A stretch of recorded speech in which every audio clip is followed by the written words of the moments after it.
अरे छोटकी दुल्हन, चाय बनल की ना हो? जी भैया, लियावा तानी। हाँ ले आओ। हाँ तो पूनम, जी भैया। तार बड़की भौजाई ना अभियो कोनो हीरोनिया से कम ना लागेली। रउआ ना लइका से कैसन बात करेनी? भौजी, भैया ठीक कह दरन, तू हीरोइन जैसन लागेलू। भैया। अरे अजय, आओ बैठो बैठो, चाय बन गई, बैठो। ना चाय पिए का मन नहीं करत।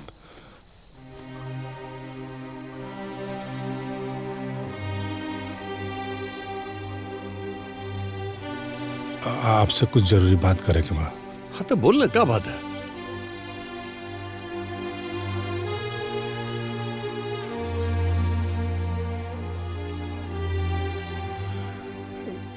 भैया यहाँ से शहर के क्लिनिक आवे जाए में और क्लिनिक चलावे में ना ढेर दिक्कत होता। तो हम सोचता नहीं कि क्लिनिक के लगे कोई डेरा ले ली। चंदा के भी ना वही जे अंग्रेजी मीडियम में एडमिशन करवा दे। अरे मन कि तू अब शहर में अकेले रह पे?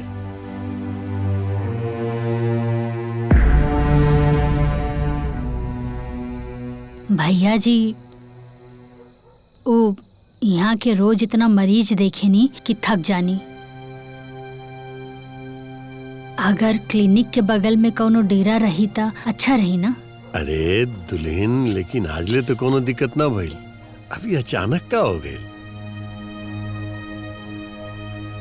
अरे लेकिन गृहस्थी बसावल कोनो लड़का बच्चन के खेलना वाला, बुझलो? भैया जी, आसान तो रहल कहीं भी नहीं खे, लेकिन आदमी रहा तानू।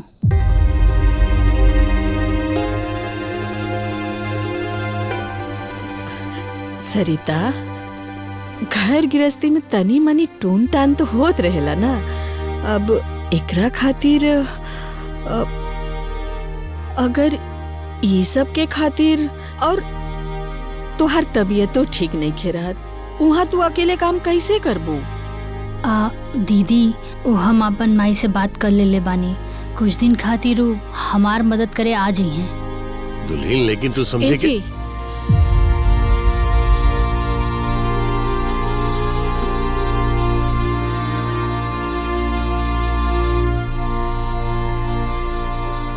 अब जब तू लोग मन बनाइए ले बड़ा, तो पूछला के का जरूरत बा?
मंजू। हाँ सुनतानी। अरे वाह लक्ष्मण जी, पहुंचा आई नहीं अपने भरत भैया के?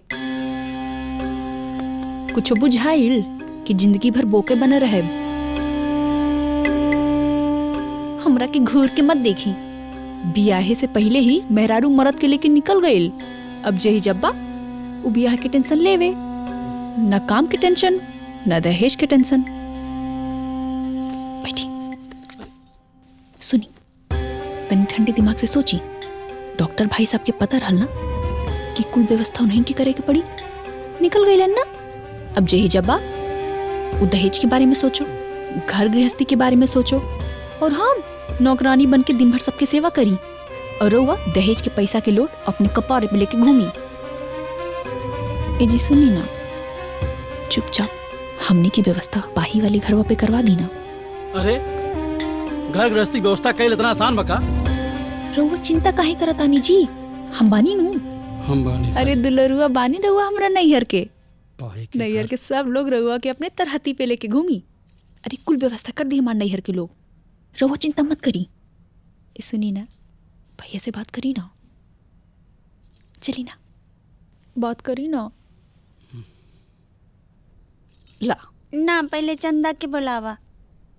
अरे बहने चंदा आ जाई बेटा, ला खा। ना खाए काहे चंदा के भेज देलू। ए जी बहने चंदा के ले आइब ता।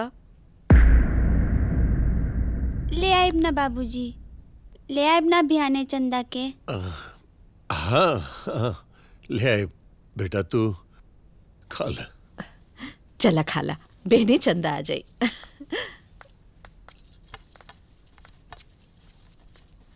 भैया ओ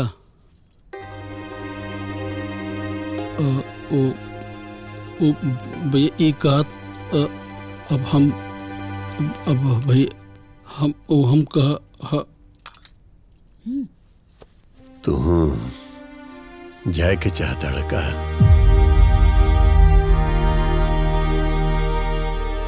भैया वो पाही से आवे जाए में देर हो जाला, और मवेशी सब भी फसल के बहुत नुकसान करता है। यही से हम सोचनी है कि अगर पाही वाले घर में शिफ्ट हो जाती तो। हाँ मालूम बा, फसल के नुकसान न होके चाहिए।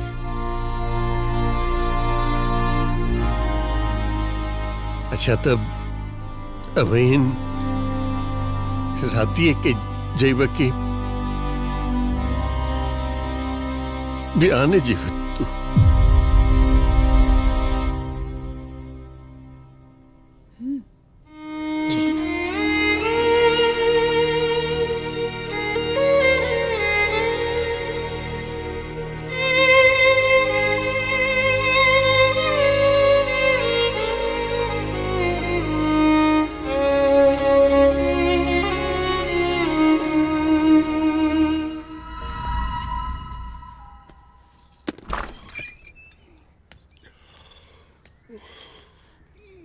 सरिता चाय ना बनलू का?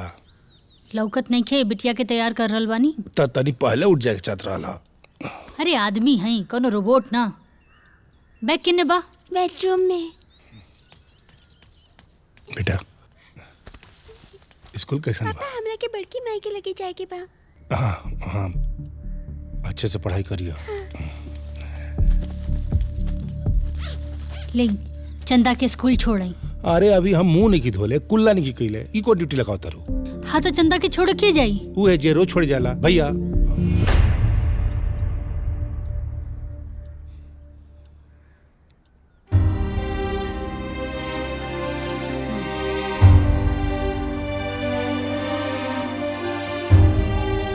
चल बेटा जा।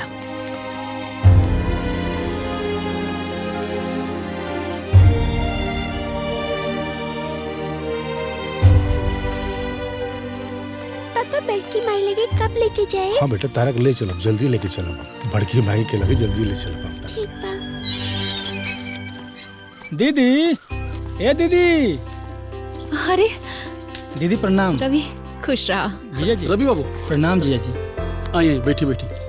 कैसे बड़ा भाई? ठीक बानी दीदी। और जीजा जी? हाँ सब ठीक। हम मीठा पानी लेके आओ तानी। ले आओ पानी लाओ। कहा जीजा जी, हमरा बहन के नौकरानी बना देले बानी। अरे ना भैया, ऐसा कोनो बात नहीं खे।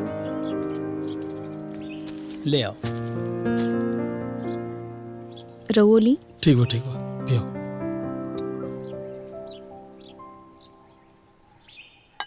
है देख बहन, तोहरा खातिर मूंगा सिल्क का साड़ी लाइल बानी। देख दीदी, अच्छा बा? बहुत बढ़िया लगा था भाई। हाँ दा।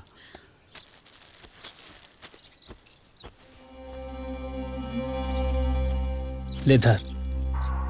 जीजा जी, हमरा बहिन खातिर एक से बढ़कर एक सर्विस वाला लड़का मिलत रहे, लेकिन रउआ से बियाह भइल।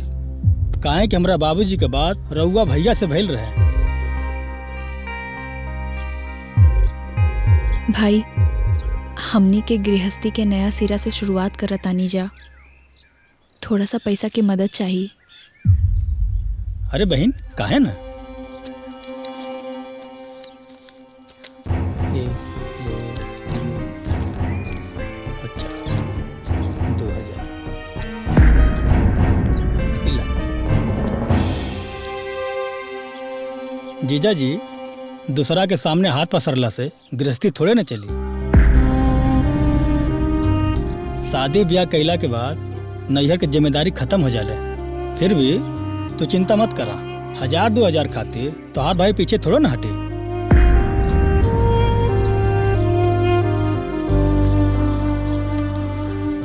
रवि बाबू, ये पैसा रखी, अभी एक जरूरत नहीं है। अगर जरूरत हुई तब रवा से मांग ले। ठीक बा बहन, हमरा के कचहरी में कुछ काम बा, हम जात बानी। ठीक बा।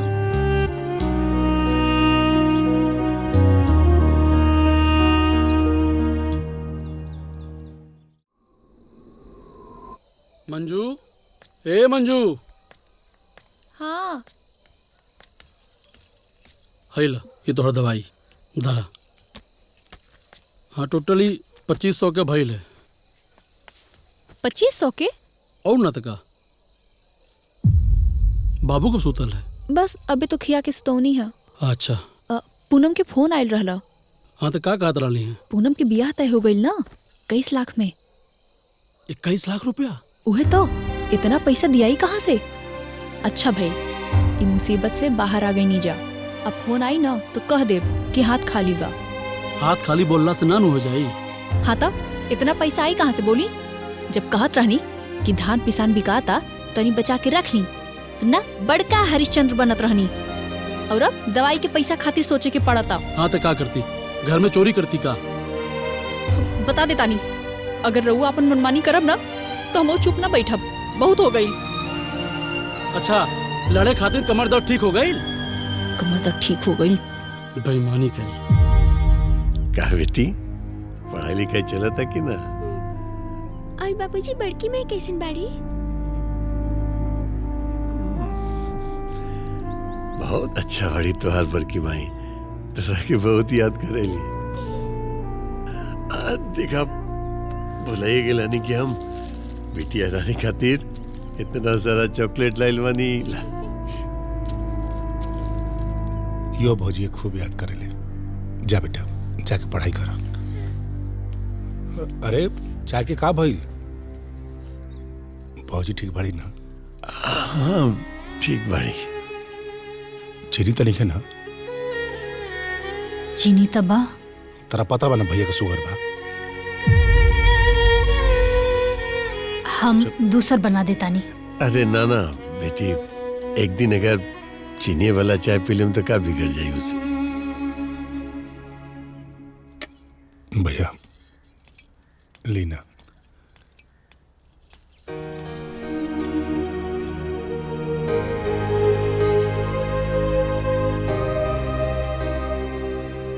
अजय, पूनम के ब्याह के तारीख 14 दिन बाद के उतराइल बा। अब अपन बहन के ब्याह में कोनो भाई न रहे तो फिर 10 मुंह 10 तरह के बात करी ना। तोनी के ब्याह के समय तक हमरो भीतर ताकत रहे, लेकिन अब वो बात नहीं करे भाई। इकलौती बहन बा हमनी के, अगर ब्याह करके चल जाता मुंह चैन के सांस लेती। तोनी तो जनते बड़ा की शादी ब्याह में कितना काम होला। अगर हाजीते तो थोड़ा मदद मिल जाए। भैया रहुआ ऐसा बात क्या करता थी? कल सवेरे ही आ जाब हम। ठीक बा। अच्छा हम चलत नहीं। भैया खाना बना तक खाना खा के जाए ना। ना अजय, राजन के पास भी जाए के बाना तब ना हुई तो इसे खा ले। अच्छा प्रणाम।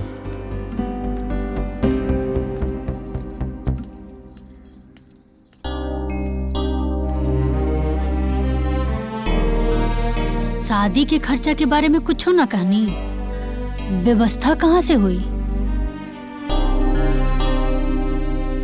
वो कहाँ से व्यवस्था करिए? वो जो चबूतरा बा हुजा से लेकर के तक पूरा पंडाल रही। और सुन, हाँ ठीक। जमाल भी हो जाए आई पट्टी से ना पूरा खाए वाला जो जगह बना पूरा घेर के बनावे के। जी भैया हो जी सर, है? चिंता मत करिए। सब ठीक रही ना हो? हाँ भैया ठीक रही भैया। ऐजन घर बना एकरा बिल्कुल दुल्हन के जैसा सजावे के बाद। अरे बिल्कुल हमनी के इकलौती बहन के बियाह हो। काका अब बढ़िया से शादी में कुछ लोग खाली दहिए चूड़ा खाई है। अरे पगला हमरा मालूम है ना, दही चूड़ा की व्यवस्था नहीं करते। ला सुनारो आगे कहो ले आई ला। जी जी सब के सब रेडी हो गए बा, देख ली। हाँ चला भीतरी ले चला। अच्छा आओ। हाँ भैया ठीक है चलिए। हाँ चलो भैया आओ बता दी। ए पूनम के भौजी, पूनम के भौजी। अरे आवत देखा हो अपना पूनम खाते सब गहना गुड़िया लेके आ गए। सोनार जी बैठे अरे वाह, सरिता, मंजू, हेने आवा। आओ आवा। देखवा पहले जनानी सबके देख ले बेटा। दिखाई। आई कान कर ली, सब 916 बा। बहुत सुंदर बाजी। नारायण जी, हाँ आजकल अपना बहन के इतना के देत बा, जरा हुआ देता नहीं।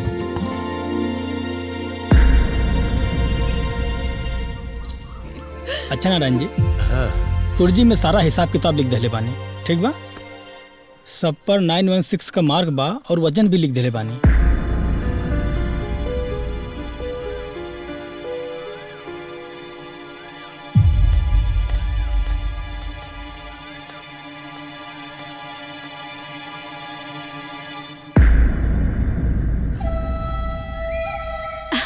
अच्छा भैया जी हम हो जाता नहीं। ठीक बा।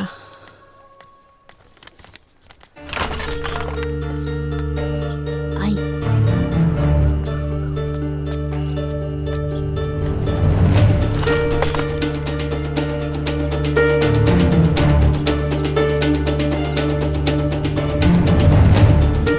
हम पूछा तानी कि इतना अहकम दहकम केकरा बल पर होता? बिल्कुल सही, हमनियों के भी तो हिस्सा बा।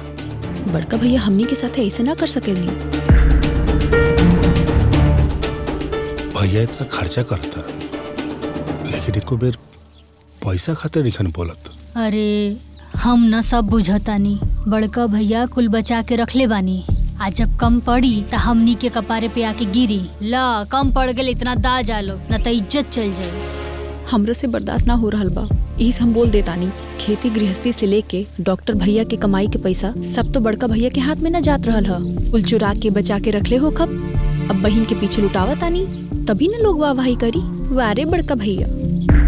वाकई भैया, बड़का भैया की सब करे से पहले एक बार हमनी के बारे में सोचे के चाहिए ना।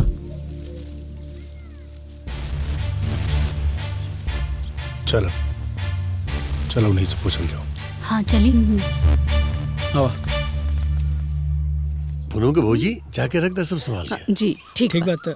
चलिए आपसे तो सब हिसाब किताब हुए गइल बा। चलिए बहरी तक छोड़ देता नहीं। आई भैया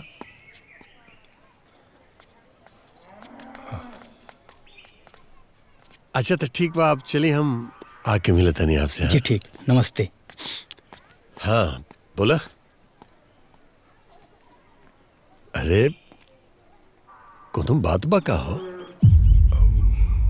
हाँ भैया, ब्याह में इतना खर्चा होता, रवा पैसा का इंतजाम कैसे करता नहीं? बोली भैया, अब रउआ भी हमनी कुछ ना बताऊनी। भैया, ई घर में हमनी के भी तो हक और हिस्सा बराबर के बा। तो रउआ सबके राय मशवरा से खर्च करती तो ठीक रही।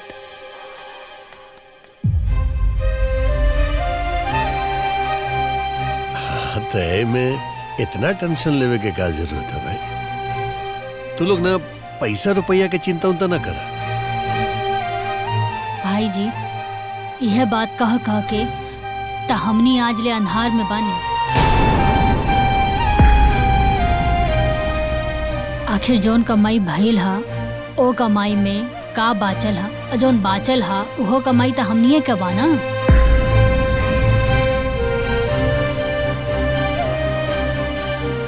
अरे भाभी, भैया से कैसे बात कर रहल बनी रहुआ? अरे तो कुछ पूछ भी ना सकेली का?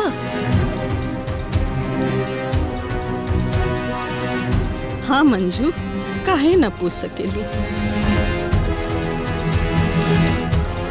अरे हम तो उहे दिन से देखतानी जे दिन से पूनम के बियाह के बात चलल बा। सब के बदकही बदल गइल बा।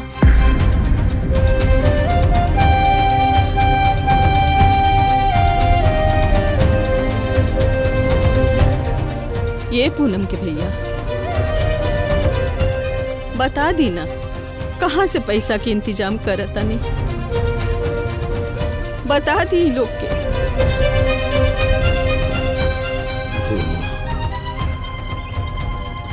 हम अपना हिस्सा के जमीन बेच दिले बानी।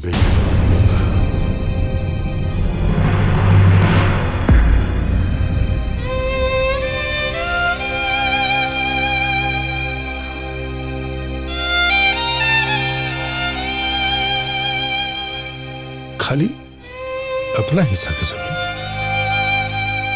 अरे अब तू लोग बाल बच्चेदार बाड़ा। अबे बाला दिन में बाल बच्चे खातिर पैसा रुपया के जरूरत तो पड़ी ना तू लोग के। हमार बढ़ले के बाहो जे बड़ा तू ही लोग बड़ा।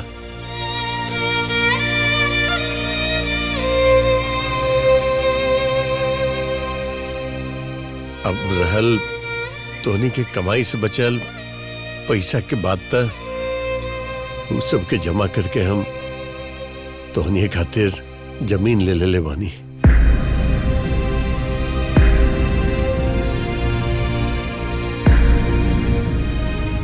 पता जब चाह तो लोग अपन भौजी से ले सकेला।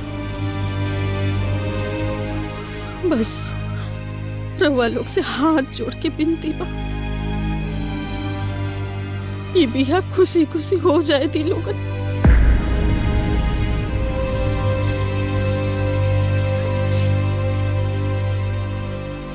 फिर तो सबके अपना अपना जगह चलिए जाए के बा। चली जी चली।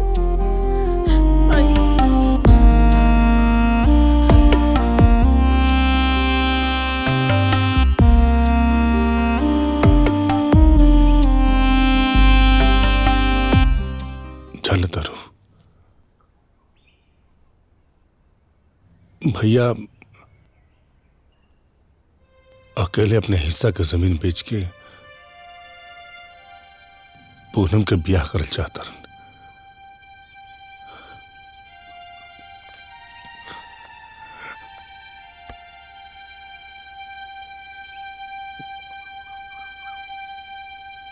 भैया भौजी हमरा के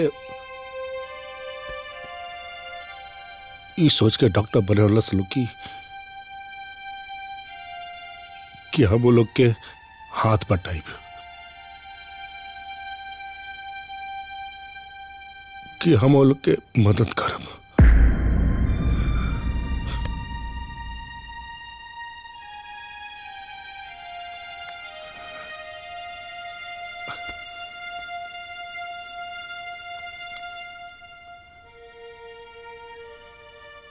जब हम हॉस्टल में पढ़त रही ना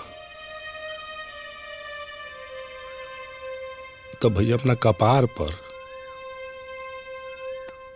चावल और दाल लाद के हॉस्टल पहुंचा जास कि हमरा खाए पिए में कोनो तकलीफ ना होके।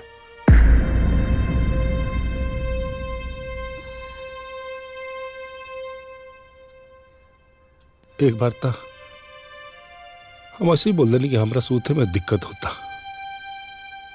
तब भैया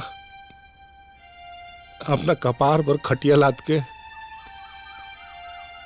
10 किलोमीटर दूर हमरा लगे पहुंचा दिलन कि हमरा सोते में तकलीफ ना होके।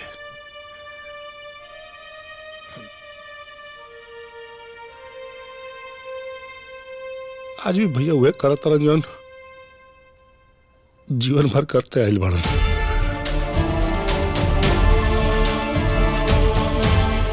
अपना कपार पर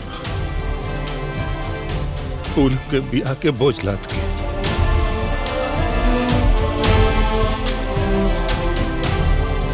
ताकि हमनी के कोई तकलीफ ना होके।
जल्दी आओ बच्चे भौजी, जल्दी आओ बच्चा।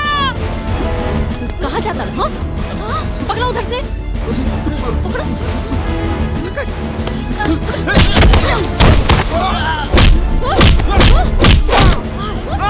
चोरी करो? और चोर? हमरा घर में चोरी करबे? हमरा घर में चोरी करबे?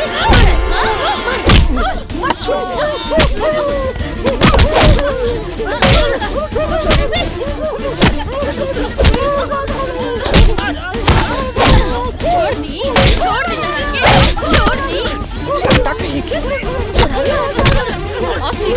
छोड़ो।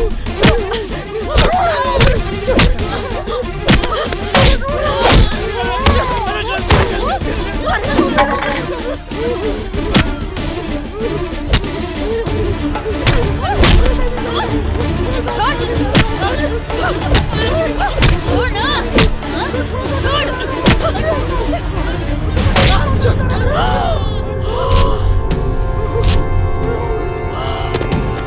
दीदी, भौजी, दीदी, दीदी, खाना लेके भाग।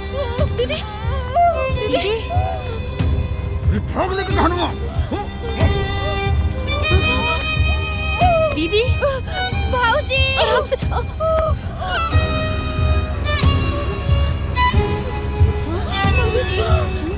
का भाई भौजी के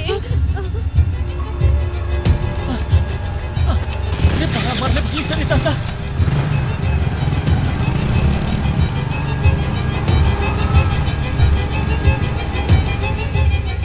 आपको पक्का यकीन है कि दरवाजा आपने अंदर से बंद किया था? जी अच्छा से याद बा, दरवाजा हम बंद कैले रहनी। जब दरवाजा अंदर से बंद था तो वो लोग अंदर कैसे घुसा?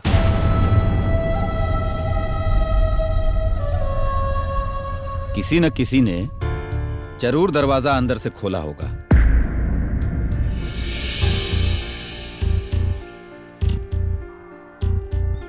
इंस्पेक्टर साहब, कल हमरे दरवाजे पर बारात आवे वाली है और हमारी बहन का सारा गहना चोरी हो गया है। हमारी इज्जत अब आप ही बचा सकते हैं इंस्पेक्टर साहब। आप ही के हाथ में है अब हमारे परिवार का इज्जत। कुछ करिए अब आप ही। आप चिंता बिल्कुल मत करिए, हम कुछ करते हैं। चोर जो भी हो जल्दी पकड़ा जाएगा।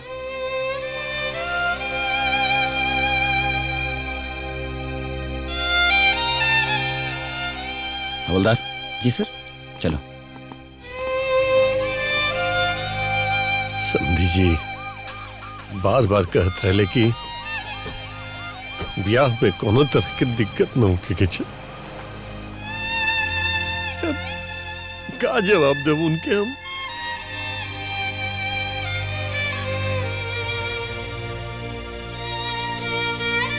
गांव समाज के कैसे समझाए कि हम बहन के पूरा गहना गुड़िया चोरी हो गए।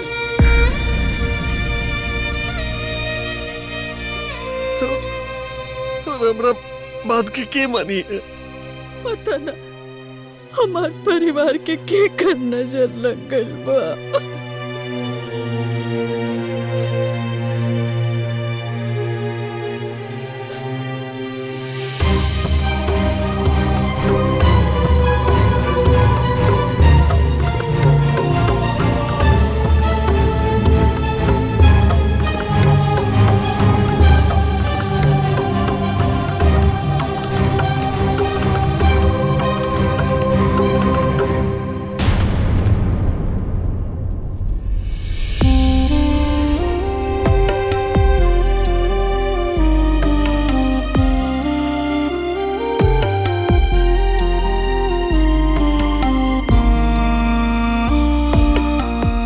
गहना के बिना हमनी बबनी के बियाह थोड़ी ना रुकी भैया।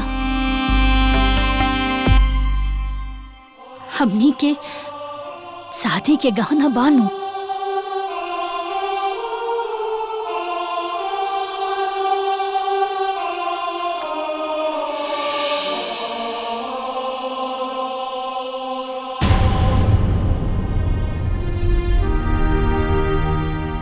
भैया ये गहना रौरा इज्जत और पूनम बबनी के खुशी से बढ़ के नहीं खे।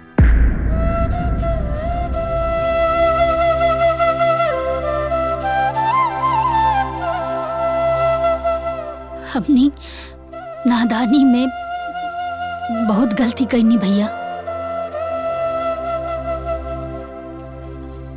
माफ कर दी।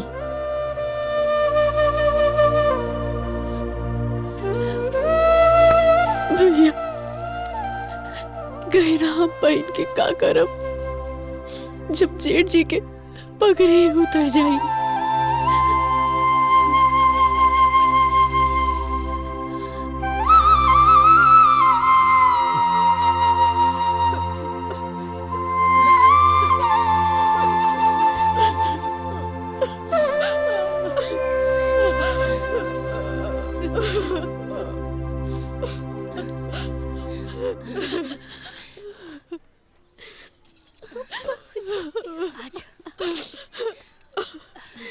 भैया अरे बहुत ठंडी बा। अरे अभी तक तू चावल भी न ताड़ू, खाना ना बनौलू का? कैसन खाना हो? हाँ, जब तक ले बंटवारा ना हो ना तब तक कोनो खाना ना बनी। अरे तोहरा के मालूम मना कि सुबह सुबह नहाते हमरा के भूख लग जाला। अरे का बंटवारा के सुबह सुबह? कितना बार कह चुकनी कि जब तक ले बंटवारा ना हो ना तब तक ले चूल्हा चौका कुछ ना जानी। का सवेरे सवेरे कचर कचर कैदरा सब जनी लोग बंटवारा के लेके है? अरे नया नया बियाहे के घर बा, नई भय हुआ लिए है, लोग का कही अऊ का सोची है? सबर करा लोग, तीन तिहा रखा। एक बार जब कह देने की हो जाई तो हो जाई, फिर हुए बात। हाँ का हो जाई जी, का हो जाई? का कहले रहला तू हमरा के कि बियाह के बाद बंटवारा हो जाई, त काहे ना भइल बंटवारा? फिर कहबा कि लड़का हो जाएगा, फिर कहबा कि मुंडर हो जाएगा। आखिर हम कब तक भिखमंगिन की जिंदगी जियबा? अरे तूने जब तक एक घर में बाबूजी के मालिकाना रहे हम सबके भिखारन के ही जिंदगी जिए के पड़ी। अरे आज ले हमार मंगलसूत्र ना बनल और हम टूटा ही खटिया पे सुतत बानी। हमरा के बंटवारा चाही तो चाही। कैसन बंटवारा रे? हाँ कैसन बंटवारा? तोहनी का माई बाप कमा के देले बड़े सन कि इन्हें कमा के बनवा देले बड़े कि बंटवारा कर दी? बाबूजी राउर संपत्ति में हमनियों के भी हिस्सा बा। अगर रौरा ना बाटम ना तो कोट बाटी। कोट बाटी? हाँ कोट बाटी? अरे मऊगा सारे लोग गर्दन काहे झुका लहला? सुन तारे का कहता निसन? हमके कोर्ट और कचहरी और फौजदारी करे के धमकी देता रे सन।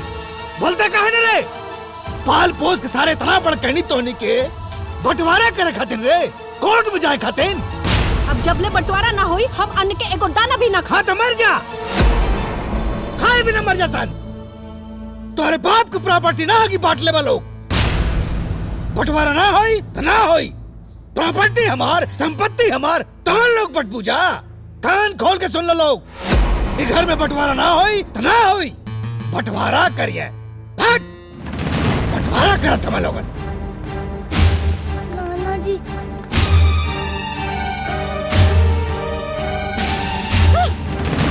अरे अरे अरे सुना तो।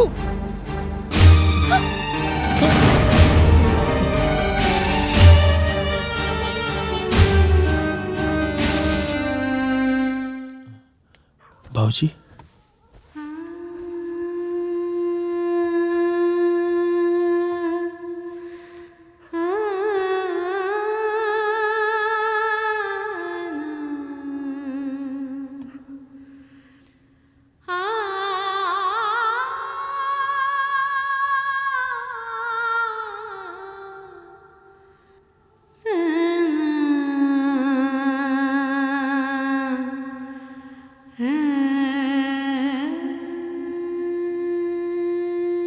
पुष्पेंदर, ये बचुआ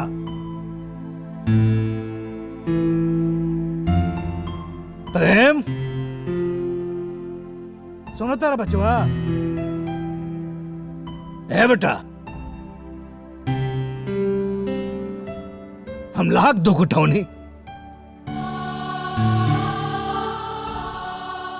बाकी अपने औलाद के कभों हम भूखे ना सुतौनी। और आज अगर हमार परिवार भूखे सुत गई ना, तो दुनिया में हमसे अभागा बाप क्यों ना होगी।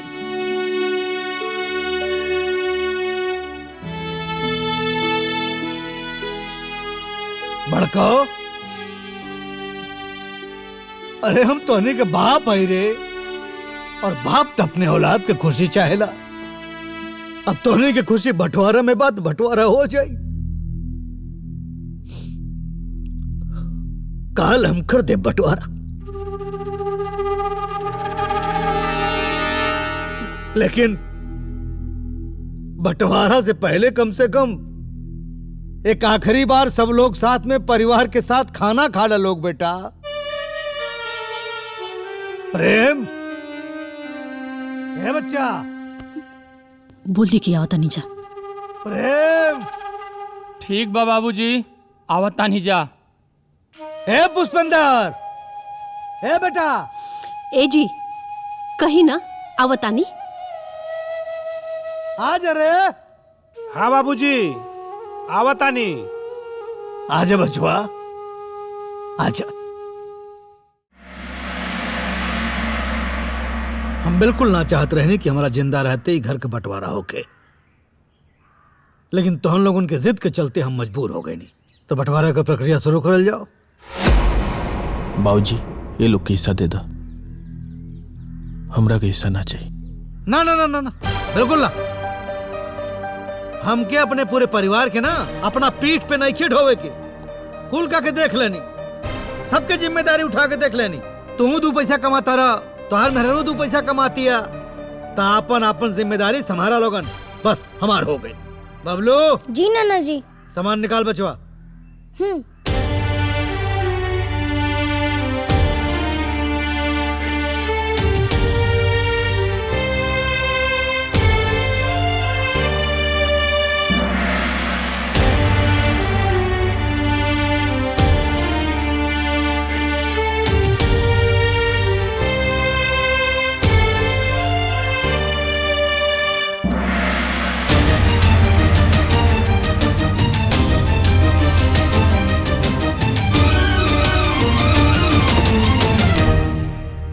हम एगो छोट के नौकरी के कमाई से पाल पोस के पढ़ा लिखा के तो लोगन के बढ़ कैनी,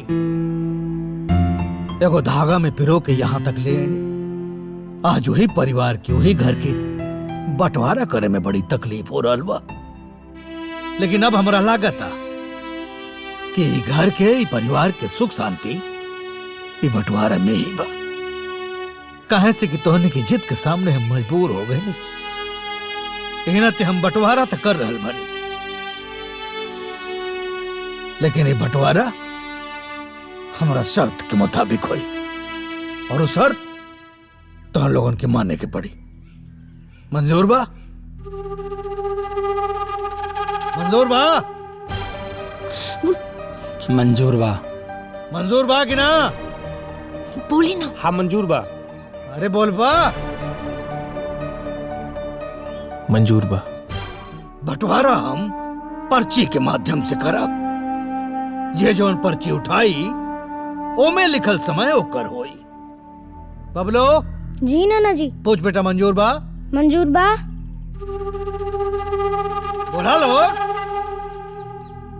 मंजूर बा। मंजूर बा। मंजूर बा। बबलू। जी नाना जी। पर्ची डाल बेटा। तो रसोई घर के समय का बंटवारा हो गए और हाँ सुबह शाम दोनों टाइम यही क्रम में खाना तो हम लोगन के बनावे का हो। और सबसे महत्वपूर्ण बात ई कि राशन पानी की जिम्मेदारी तो हम लोगन के खुद रही। मंजूर? हाँ मंजूर बा। हाँ नाना जी। हाँ बचवा। हमनी के रसोई घर के टाइम कब हुई? है बेटा, 3-3 जने का पैदा कैले हैं खाना बनावे खातिर। हमनियों को खाना ये नहीं लोग बनाई हैं। बड़का सोमवार मंगर खाना तू बनेबू, मझलका बुधवार बृहस्पतिवार तू बनेबू, छठको सुख शनिचर तुहार नंबर रही। नाना जी। हाँ बचवा। इतवार के उपासे रहम जाका। है बचवा। अरे सरकार हमके पेंशन देत हो, चाप के पैसा आवत हो। अरे वो है पैसा तो हमें फालतू लोगन पे खर्चा करत रहनी है। अब ले कितना बेवकूफ आदमी हम हैं। है बचवा? हाँ नाना जी। अब रविवार का पार्टी होई पार्टी। अब आवा तो हम लोगन दूसरा मोड़ पे। ये धरती पे जितना भी जीव जानवर इंसान आयल हमें उनकी जिंदा रहे खातिर कुछ खाए के पड़ेला। और खैला के बाद ओकरा के निकाले के भी पड़ेला। और ये घर में इज्जत घरे के बा तो इज्जत घर के समय के भी बंटवारा हो जाएगा चाहिए ना तो सार लोग तो हम लोगन वही दूरिया पे मार पीट कर ले लोगन। मतलब बाबूजी पैखाना भी टाइम से जाए पड़ी?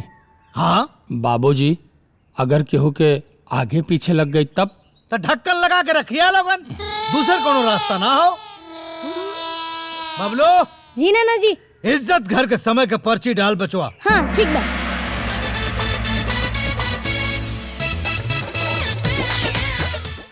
ए मोहन, तू हमारा छोट भाई बन बाबू, पर्चिया बदल ले बाबू। अच्छा आज हम भाई हो गई नहीं? अकलियां का कहतला बांटल भाई मतलब पटीदार, फिर काय कागदार। आज जब तोरे टाइम पर हम हग्गा जाई तो अपने कमो आप कब जाई हैं? हम ना मतलब जा बड़ा आइल भाई पटीदार। बाबूजी राउट टाइम ये लठिया सारे तेरे मुंह में घुसेड़ दे बापा जमाना। हमार टाइम पूछा था, टाइम पूछिया लोगन हमसे। हमार बनावल हो, हमार जब मन कही तब जाप। और हाँ एक बात और कान खोल के सुन लो लोगन, कमरा का बंटवारा पहले हो चुकल हो। जे जौना जौना कमरा में हो वह ओकर कमरा हो। ठीक बा? मंजूर? बोली ना। मंजूर बा। अरे मंजूर हो कि ना? बंटवारा पूरा भइल।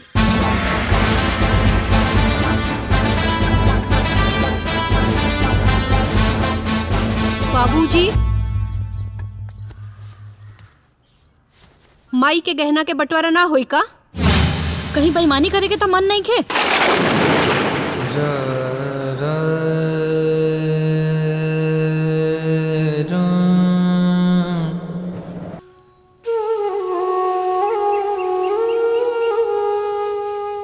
सुना तनी जी, हमरा के अपन तीनों बेटन पे ना बहुत अभिमान बा। तीनों ऊ फूल हवे जौना से हमार आंगन हमेशा महकत रही।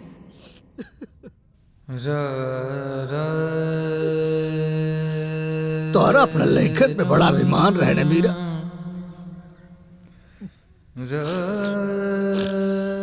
तो हर तीनों लड़का टूट के बिखर गए बेटा।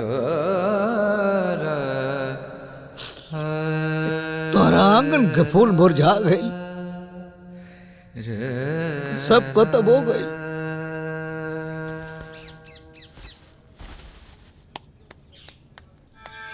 कुसुम एगो बात कहीं, का हम अभी नौकरी वोकरी ना करब। काहे?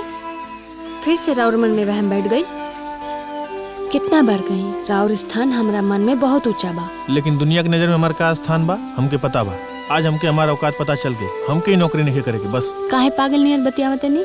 पहले कोनो नौकरी मिल जाए दी, फिर छोड़ दे। छाया माया बबलू, बेटा कहाँ बड़ा बुला गए रे? हैप्पी वाला संडे भूल गए लो? ए बचवा, जाना था का झोला में चाउमीन, आमलेट, पिज्जा, मुर्गा, लॉलीपॉप। ए बेटा जल्दी से जा, अपन अपन प्लेट धो के लेके आ जा लो। आजा।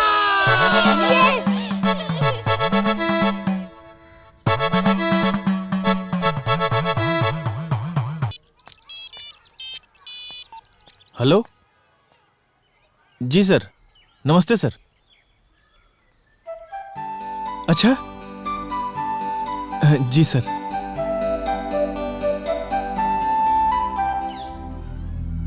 ठीक है सर। जी सर, नमस्ते सर।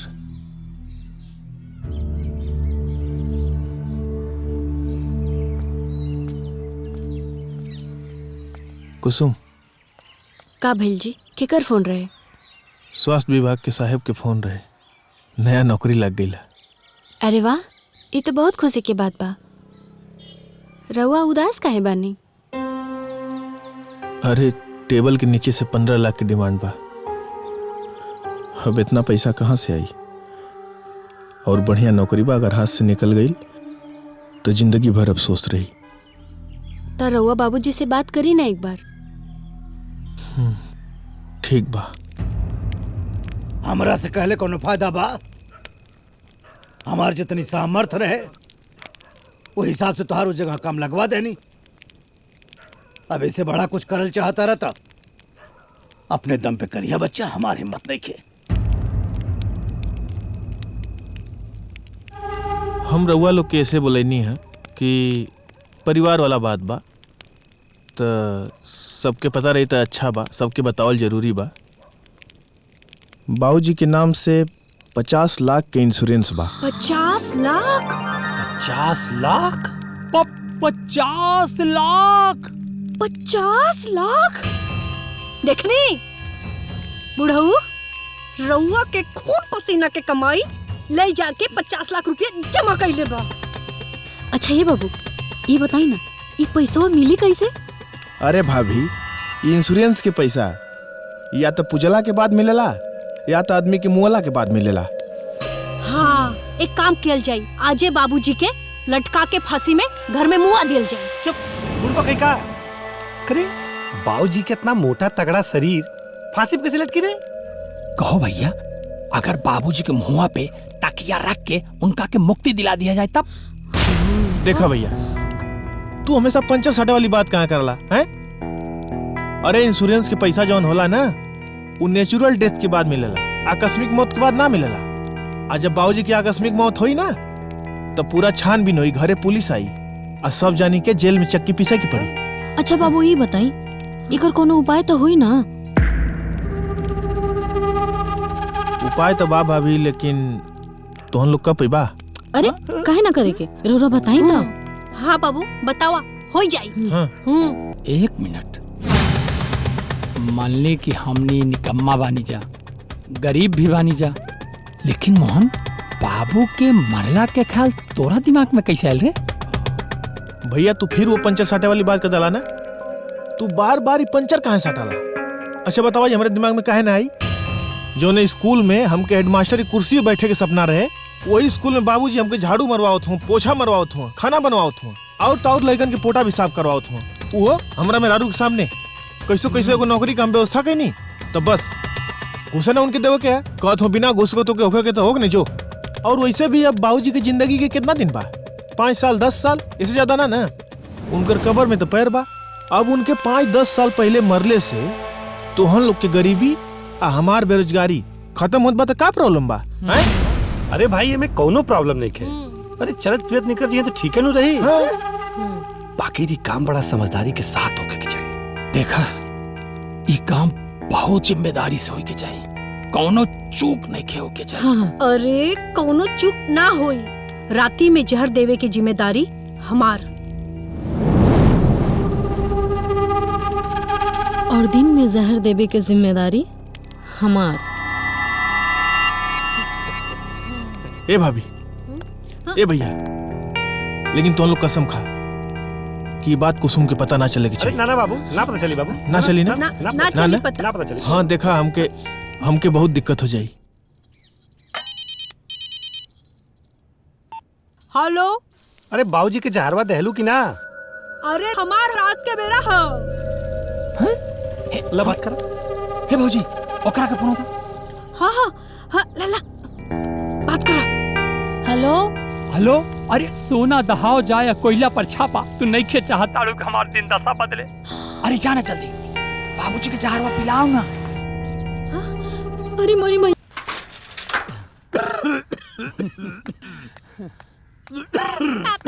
अरे का करता? अरे छूट जाए, पागल हो गए बड़ो, मारे प्राग से भाई झोला टूट जाए। अरे तुरंत का डरता मेरे? जो लाल हवे दिखा दे। कुछ ना बाबूजी, वो दुकान पे चुनरी पड़ल रहा ना, सोचनी है कि आज घरे उठा ले चली।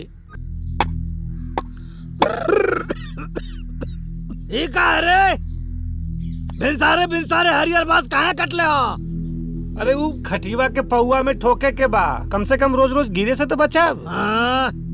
खटिया का पोटा बनावे तो सर 150 रुपया दे दी हो, कहे से कि बांस हमार हो, गधा के सारे खटिया बनावत हो।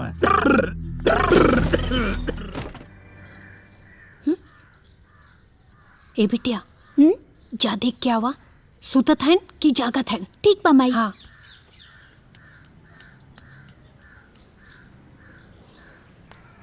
अरे दादाजी, अभी ले सुतल बानी। दादाजी उठी ना, दादाजी दादाजी दादाजी उठी ना, दादाजी दादाजी उठी ना, दादाजी उठी ना।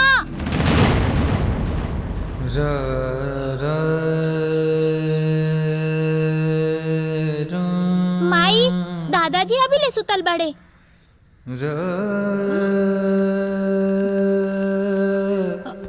ए बबलू बाबू, जाना तनी नाना जी के पूछ के आवा नाश्ता करब कि नहीं? हाँ।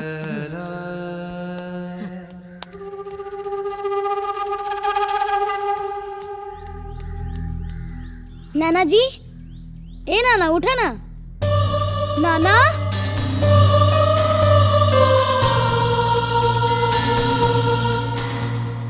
नाना जी,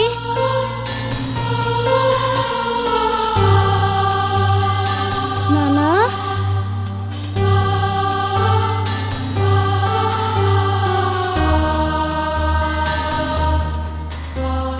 बड़ी मम्मी, नाना जी तो उठते नहीं खन।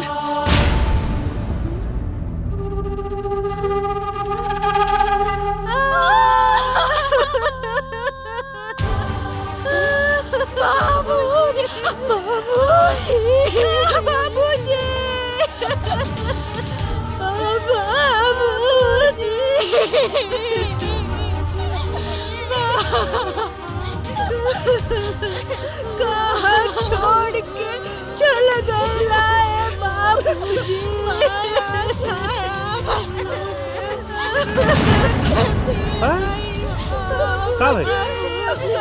का भइले?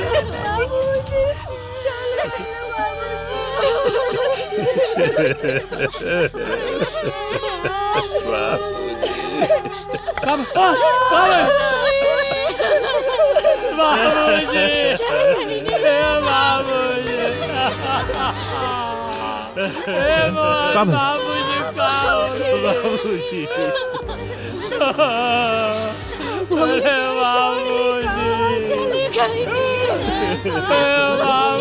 अरे देखा गाँव वाले भैया, अरे बाबूजी हमका सबके छोड़ के चला गए।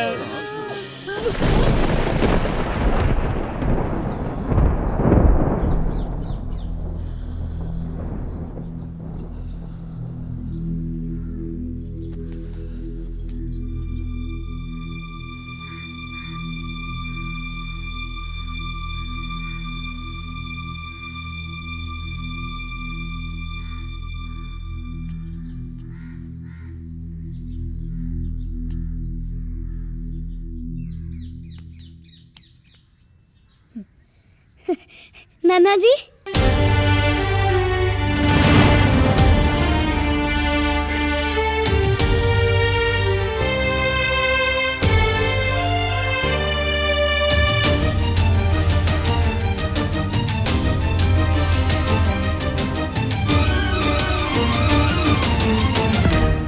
चुप काहे हो गए लुसन?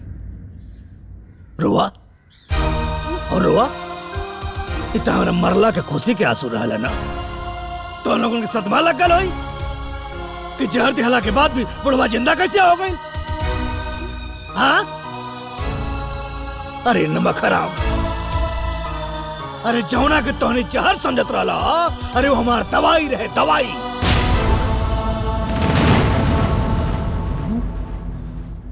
वो तो हमार किस्मत अच्छी रहे, वो घरी मोहन आ गई।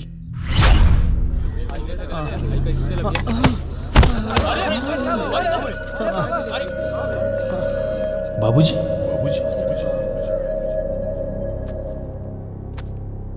चाचा, आपको ट्यूबरक्लोसिस नामक गंभीर बीमारी हो गई है। मैं कुछ दवा लिख दे रहा हूं, आप बाहर मेडिकल शॉप से ले लीजिएगा। और चाचा, दवाई समय समय पर सुबह दोपहर शाम लेते रहिएगा, वरना आगे बहुत प्रॉब्लम हो जाएगी। खाना पीना दवाई टाइम पे लिहा। जौना परिवार में खाना पीना टाइम से ना मिला था, वह दवाई कैसे टाइम से मिली? बाबूजी रुआ चिंता मत करी, आपके खाना पीना दवाई अब सब टाइम पे मिलेगा।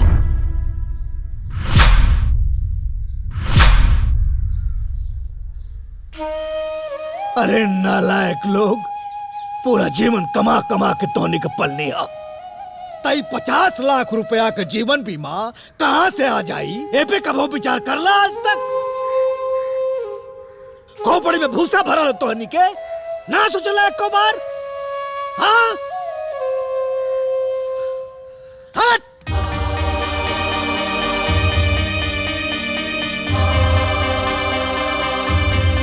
देख देख देख एकरा के, तोरे दुनिया के एगो ऐसे औलाद बड़ा सन जवन अपना जिंदा बाप खातिर कफन खरीद के ले बा।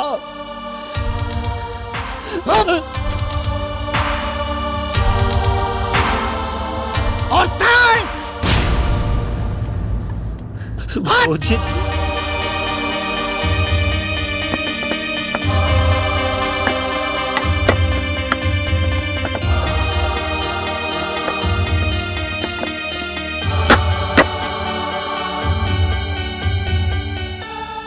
लेते हाँ? कि खटिया का पावा बनावे खातिर पास कटता नहीं ना, ते हमार चिट्ठी बनावे खातिर पास कटत रह कहे थे कि तोहने की खुशी हमारे मरला पे बा। ठीक हो, बनाओ, ले चिट्ठी बनाओ, बनाओ चिट्ठी बनाओ, हाँ ले ले बनाओ बनाओ, ले चल तोलियम के शमशान घाट, ले चल और जला दे हमके जिंदा, ताकि तोहने के जीवन में जवन खलल बा वो खत्म हो जाए। ले चल, अरे देखत का बड़ा सान, ले चल, काहे न ले चलता?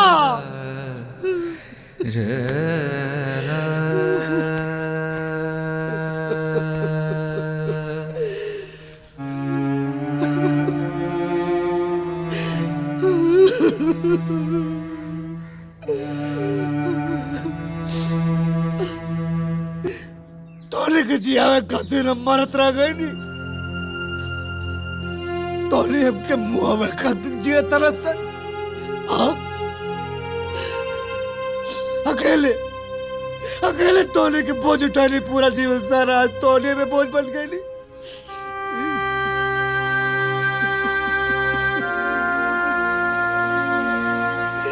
रे स्वार्थी, एक बेर भी ना सोच ले कि हम चाहे जिंदा रही चाहे मर जाए, आखिर तो नहीं है कि सब कुछ हो। एगो माली अपन लगावल बाग कैसे उजाड़ सकेला? जो ना औलाद की कुछ खातिर हम जियत रहनी हो, वो औलाद के दुख हम कैसे बर्दाश्त कर सकीला? अरे गधा, एक बेर भी विचार ना केला सारे कि ऐसा बंटवारा हम खाए कहीं नहीं। एक बार भी विचार ना करे लोग। हाँ? एक बेर भी तोने के अपनी गलती के साथ ना भइल। एक बेर भी तोने आके ना कहला कि बाबूजी गलती हो गई, माफ कर दा।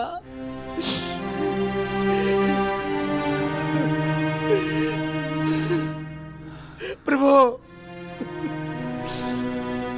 अब हम क्या उठाला प्रभु, हम क्या उठाला? ऐसे औलादन के बीच में हम लेके जेल चार के सरदा पूरा करता। हम मरल चाहता नहीं प्रभु। बाबूजी, माफ करता बाबूजी, बाबूजी, माफ कर दो हमरा के।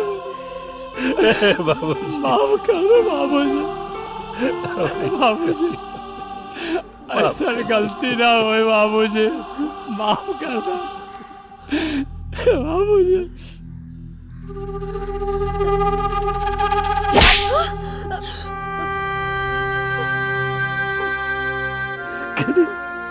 ते खुद भी इतना नीचे गिर के हमरो के आज नीचे गिरा देले।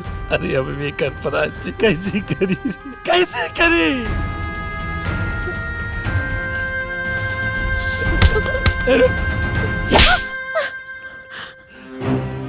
इस सब तोहरी के वजह से भइल बा। हमनी के मति भ्रष्ट करे वाले तू सब बाड़ू। जबले बियाह न भइल रहे तबले हमनी भाई भाई रहेला। अब तोहनी के होता भाई दुश्मन हो जाला।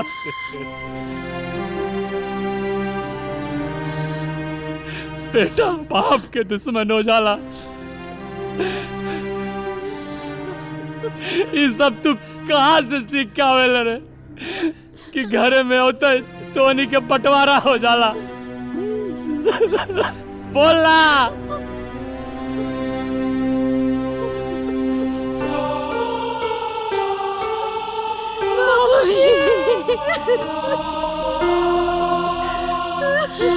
बाबूजी, बाबूजी हमने के माफ कर दे बाबूजी, हमरा के माफ कर दे बाबूजी। बहुत बड़ गलती हो गई बाबूजी, बहुत बड़ गलती हो गई। आप ऐसा गलती कब ना हुई बाबूजी, माफ कर दे हमने के। उठे बाबूजी, उठे। माफ कर दे बाबूजी, बाबूजी।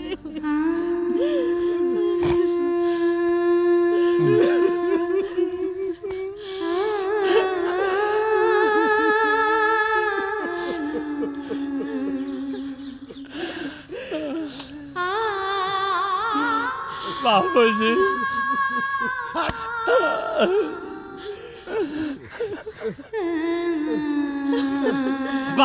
बाबूजी, बाबूजी, माफ कर दे बाबूजी।